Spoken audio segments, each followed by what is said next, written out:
চেঙ্গুর বউ যখন চেঙ্গুকে খুশি করতে পারে না, চেঙ্গুর বউ পরে কি বললো শোনেন, পুরো ভিডিওটা দেখেন। এই হারামজাদা আমাকে খুশি হইতে পার না। হ্যাঁ, ও কি কয়? ঘটনা লিখে আসলে হচ্ছে। মাতব্বর সাহেব, হারামজাদা কথা আর কইেন না। আমি পুরা গ্রাম খুশি হয়ে দিই, আর ওই হারামজাদা খুশি হয় না।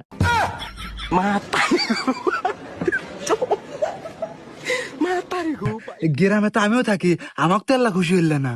কত মানুষে খুশি করলাম, আর আপনি করলি দোষ কি? আমি রাজি আছি। এই হনো, কালি ফেরা গুন্দের পর যাবা নে। মাতব্বর সাহেব, আমারও তো খুশি হওয়ার ইচ্ছা হয়, তাহলে আমাকে হাতে নিয়েন। হুমুন্দি, আমি ঠিক কষ্ট কষ্টে চান্স পাচ্ছি, ও আবার এসে বাঘ বসাইতেছে। হাই রে, এটা কি বুয়ো নাকি? 1 তালাক, 2 তালাক, 3 তালাক। যাওয়ার আগে 5 তালাক দিয়ে যা।